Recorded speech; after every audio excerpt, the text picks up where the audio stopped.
Very good afternoon to all our viewers watching us here on Nile TV International. You're watching a new edition of Panorama News, where we bring you the latest on politics, business and sports. My name is Hala Al-Hamali and I'll be updating you on the latest political events right after a look at the headlines. President Abdel Fattah al-Sisi probes housing projects in a meeting with Prime Minister Madbouli. Egypt slams Houthi terrorist attacks against Saudi Arabia and UAE. And Hong Kong civil servants and bankers to work from home as COVID spreads.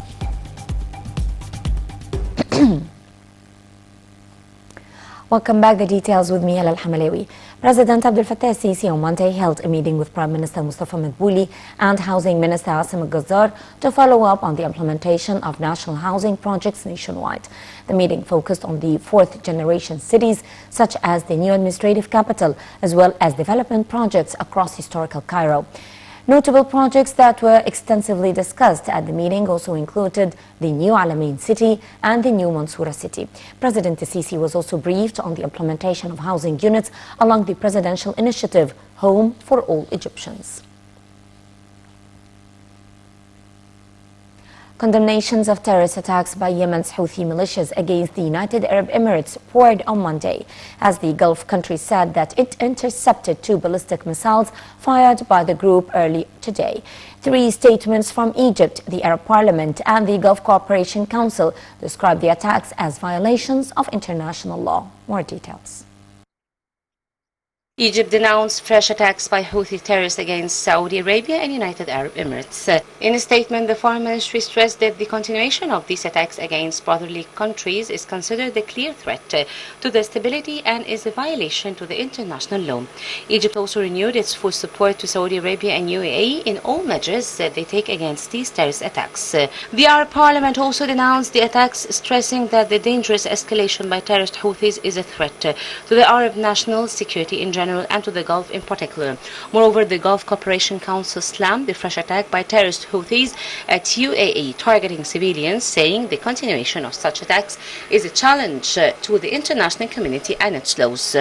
Earlier Monday, authorities in the United Arab Emirates said they intercepted 2 ballistic missiles claimed by the Iran-allied Houthi rebels over the skies of Abu Dhabi. It was the second attack in a week that targeted the Emirati capital, escalating tensions across the Persian Gulf amid Yemen's years-long war. UAE Defense Ministry was quoted as saying that Emirates is ready to deal with any threats and that it takes all necessary measures to protect the state from all attacks. The attack came a week after Yemen's Houthi rebels claimed an attack on the Emirati capital targeting the airport and an oil fuel depot. The attack on the fuel depot killed 3 people and wounded 6 others. On Sunday, the Arab-led coalition said that Houthi-launched ballistic missile landed in an industrial area in Jizan, Saudi Arabia, slightly wounding 2 foreigners of Bangladeshi and Sudanese nationality. This came after Arab coalition announced that Saudi defense destroyed the ballistic missile that was fired at the southern Tehran.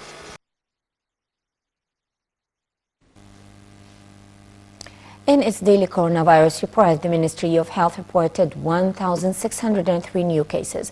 The ministry also reported that 38 deaths related to COVID-19 complications were recorded in the past 24 hours nationwide. The statement added that 1,209 patients have been discharged after recovering from the virus, bringing the total number of those who have recovered to 343,971 cases. Hong Kong will take steps from Tuesday to cut the number of civil servants working in their offices, while Beijing's city government introduced new measures to contain a recent outbreak of COVID-19, as China's capital continued to report new local cases of the virus less than 2 weeks before it hosts the Winter Olympic Games. More details. Hong Kong has told some civil servants to work